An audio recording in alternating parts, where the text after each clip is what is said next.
Hello friends, welcome to my channel. আমার চ্যানেলে আপনাদের সবাইকে স্বাগত জানাই। আমার আজকের রেসিপি চিকেন নাগেটস। তবে এই ভিডিওতে আমি আপনাদের শেয়ার করে দেখাবো দুটো রকমের ফ্লেভারের চিকেন নাগেটস। মার্কেটে নানা ব্র্যান্ডসের চিকেন নাগেটস পাওয়া যায়।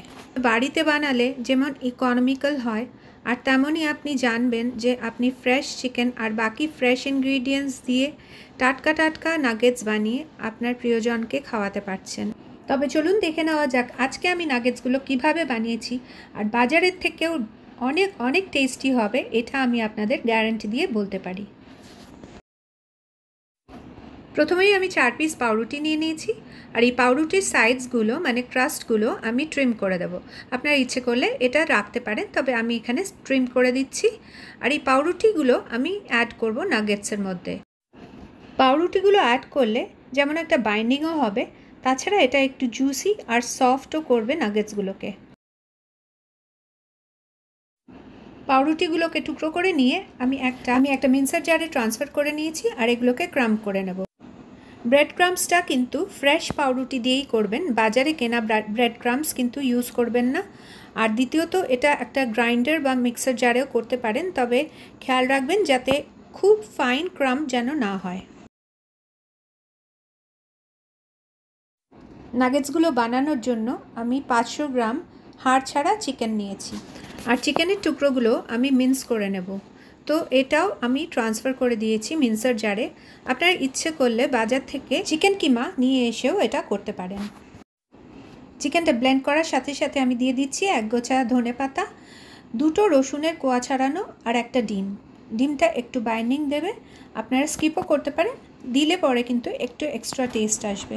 মিক্সার জারে চিকেনের সাথে দিয়ে দিতে হবে স্বাদ মতো নুন। এই সমস্ত ইনগ্রিডিয়েন্টস চিকেনের সাথে একসাথে কিমা করে নিতে হবে।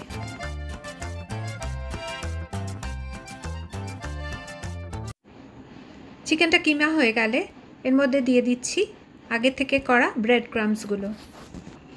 সবসময় চেষ্টা করবেন যে ব্রেড ক্রাম্বটা যেন চিকেন কিমা হয়ে গেলেই তখনই অ্যাড করা হয়, না হলে আগে অ্যাড করলে ভালোভাবে কিন্তু ব্লেন্ড হবে না। চিকেন কিমা আর ব্রেড ক্রাম্বের মিক্সচারটা একটা বোলে ট্রান্সফার করে নিয়েছি, আর এর মধ্যে দিয়ে দিচ্ছি 1 টেবিল স্পুন আদা বাটা আর 1 চিমটি আজিনোমোটোটা আপনারা যদি মনে করেন তাহলে স্কিপ করে দেবেন, তবে এটাতে কিন্তু ক্ষতি হয় না। কিমার মিক্সচারটা খুব ভালো করে হাত দিয়ে ঠেসে ঠেসে একটু মসৃণ মতন করে নিতে হবে। যেহেতু আমি দুটো ফ্লেভারের নাগেটস করছি, তো আমি পুরো মিক্সচারটাকে দুটো বোলে সেপারেটলি ভাগ করে রাখছি। অর্ধেক পোর্শনটাতে আমি অ্যাড করছি 1 টেবিল স্পুন মতন শামরিচ, যেটাকে আমি গুঁড়ো করে নিয়েছি। আপনার ইচ্ছে করলে এর বদলে গোলমরিচও অ্যাড করতে পারেন। এর মধ্যে মিশিয়ে দিতে হবে অর্ধেকটা মতো পাতিলেবুর রস, আর ঝালের জন্য নিয়েছি 3-4টে কাঁচা লঙ্কা, যেটা আমি পেস্ট করে নিয়েছি। মিশ্রণটার মধ্যে আমি 1.5 tablespoon refined oil add করে দিয়েছি। তেলটা মেশালে কি হবে, এটা খুব জুসি হবে আর টেস্টি হবে, যেহেতু চিকেনের ফ্যাটের পরিমাণটা একটু কমই থাকে।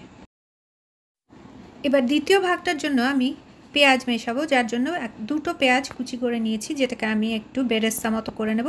আপনার ইচ্ছে করলে রেডিমেড বেরেস্তাও এর মধ্যে অ্যাড করতে পারেন। তো চিকেনটার মধ্যে আমি অ্যাড করে দিয়েছি হাফ পাতিলেবুর রস।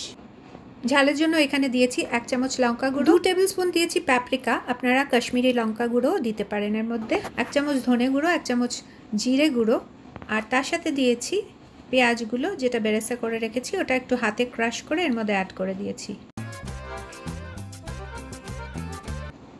1 tablespoon refined oil add করে খুব ভালো করে ঠেসে ঠেসে কিমার মিশ্রণটা ভালো করে মসৃণ করে মাখতে হবে, যাতে সমস্ত মশলাটা ভালো করে ব্লেন্ড হয়ে যায় চিকেনের সাথে, আর নাগেটসগুলো খুব সুন্দর টেক্সচারের হয়। এবারে 2 ধরনের মণ্ড থেকেই আমি নাগেটস ফর্ম করব, দু রকমের শেপের, যাতে আইডেন্টিফাই করা যায় ভাজার পরে যে কোনটা কী ফ্লেভারের। প্রথম ভাগটা থেকে আমি রেক্ট্যাঙ্গুলার শেপের নাগেটস তৈরি করছি। এটার জন্য একটু হাতে চেপে রেক্ট্যাঙ্গুলার শেপ দিয়ে দিলেও হবে, না হলে আপনারা এটাকে একটা জায়গায় ভালো করে স্প্রেড করে এটাকে একটা কাটার দিয়ে রেক্ট্যাঙ্গুলার শেপ কেটে আপনারা করতে পারেন।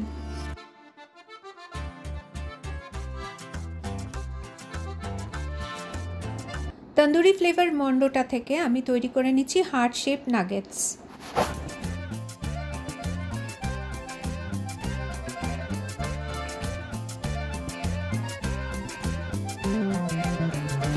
আজকের রেসিপিটা যদি আপনাদের ভালো লাগে তাহলে অবশ্যই একটা লাইক করবেন। নতুন বন্ধুদেরকে রিকোয়েস্ট করব যে চ্যানেলটাকে সাবস্ক্রাইব করে পাশে থাকার জন্য। বন্ধুদের সাথে ভিডিওটা শেয়ার করবেন আর আপনাদের কমেন্টসের আশায় আমি তো সবসময় থাকি। আমি এখানে নাগেটসগুলোর জন্য 500 গ্রাম চিকেন ইউজ করেছিলাম বোনলেস, আর তার থেকে আমার প্রায় 40 থেকে 45টা নাগেটস হয়ে গেছে। দেখুন কত সাশ্রয়কর হয় নাগেটস যদি আপনারা বাড়িতে বানাতে পারেন। বাজারের এক্সপেন্সিভ নাগেটস, তাছাড়া প্রেজারভেটিভ দেওয়া নাগেটসের থেকে এইসব নাগেটস বাড়িতে খাওয়া অনেকই হেলদি অ্যান্ড অনেকই সেফ। এবার নাগেটসগুলো ভাজার জন্য আমি একটা স্লারি তৈরি করছি। তার মধ্যে প্রথমে দিয়েছি 1 টেবিল স্পুন কর্নফ্লাওয়ার, তার মধ্যে একটু জল আর গোলমরিচ গুঁড়ো দিয়ে তারপরে 1টা কি 2টো ডিম ভেঙে এর মধ্যে ফেটিয়ে রেখে দিতে হবে। অন্যদিকে একটা বলে আমি নিয়ে নিয়েছি ব্রেড ক্রাম্বস। এই ব্রেড ক্রাম্বসটা আমার দোকানেরই কেনা, তবে আপনাদের যদি বাড়িতে ব্রেড ক্রাম্বস বানানো থাকে তাহলে সেটা অবশ্যই ইউজ করবেন। ব্রেড ক্রাম্বসগুলোর সাথে মিশিয়ে দিয়েছি আমি 2 চামচ মতো প্যাপ্রিকা বা আপনারা কাশ্মীরি লঙ্কা গুঁড়ো এতে ইউজ করতে পারেন। এটা দেওয়ার কারণ হচ্ছে যখন এটা ভাজা হবে তখন বেশ নাগেটসগুলো ওপর থেকে লাল লাল দেখা যাবে। এটা সম্পূর্ণ অপশনাল, আপনাদের উপর নির্ভর করছে, আপনারা যদি চান তো এটা অ্যাড করতে পারেন। নাগেটসগুলো ভাজার জন্য এবারে তৈরি করা নাগেটসগুলোকে ডিমের স্লারির মধ্যে প্রথমে ডিপ করব। ডিমের স্লারি থেকে তোলার সময় আপনারা ভালো করে এক্সেস ডিমটাকে কাচিয়ে নেবেন। তারপরে ব্রেড ক্রাম্বসে এগুলোকে প্লেস করব। প্লেস করার পরে ভালো করে ব্রেড ক্রাম্বস হাত দিয়ে চেপে চেপে লাগিয়ে দেবো সাইডসগুলো, যাতে পুরো ঢেকে যায়, কোনো ফাঁকা না থাকে। এইভাবে প্রত্যেকটা নাগেট আমি কোট করে নেব, প্রথমে ডিমের স্লারিতে, তারপরে ব্রেড ক্রাম্বসে। এই নাগেটসগুলো আমি সেকেন্ড টাইম কোট করব। সেকেন্ড টাইম আবার ডিমের স্লারিতে ফেলে আবার ব্রেড ক্রাম্ব লাগিয়ে নেব ভালো করে চারপাশে। ব্রেড ক্রাম্বস দিয়ে কোট করার সময় এটা খেয়াল করবেন যেন নাগেটসের চারপাশে খুব ভালোভাবে লাগানো হয়, কোথাও যেন ফাঁকা থেকে না যায়। এভাবে চিকেন নাগেটস গড়ে আপনারা কিন্তু অনেক দিন স্টোরও করতে পারেন। ফ্রিজারে এগুলোকে একটা এয়ারটাইট কন্টেনারে বা কোনো জিপলক ব্যাগে ভরে নিয়ে এটাকে ডিপ ফ্রিজারে 2-3 মাস অবধি স্টোর করতে পারেন। আর তখন যখন ভাজার সময় হবে বের করে নিয়ে রুম টেম্পারেচারে এনে ভেজে নিলেই হবে। নাগেটসগুলো ভাজার জন্য আমি একটা ফ্রাইং প্যানে রিফাইন্ড অয়েল গরম করে নিয়েছি। তারপরে এটাকে মিডিয়াম থেকে লো হিটে নিয়ে নাগেটসগুলো আস্তে আস্তে করে ছেড়ে দেব। এটা ফ্রাই করার জন্য ডিপ প্যান না নিলেও হবে, শ্যালো ফ্রাই করলেও হবে। তবে বলে রাখি প্রত্যেকটা নাগেটস কিন্তু একদম মিডিয়াম ফ্লেমেই ফ্রাই করবেন, না হলে কিন্তু ওপরের কোটিংটা তাড়াতাড়ি পুড়ে যাবে আর ভেতরের চিকেনটা কাঁচা রয়ে যাবে। তো এই ফ্রাইংটা একটু ধৈর্য ধরে একটু মিডিয়াম ফ্লেমে করতে হবে। নাগেটসগুলো ভাসতে ভাসতে যখন দেখবেন একটু লালচে রং ধরেছে আর বেশ ফুলে উঠেছে, তখন এগুলো তুলে নিতে হবে তেল থেকে, আর একটা ঝাঁঝরিতে এক্সেস তেলটা ঝরিয়ে রাখতে হবে। ব্যাস তৈরি হয়ে গেল আমাদের 2 ধরনের ফ্লেভারওয়ালা নাগেটস।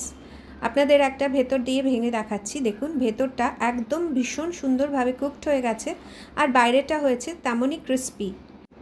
আজ বাস এটুকুই, আবার ফিরে আসবো একটা নতুন রেসিপি নিয়ে। ততদিন আপনারা সবাই খুব ভালো থাকবেন। Thanks for watching the video till the end.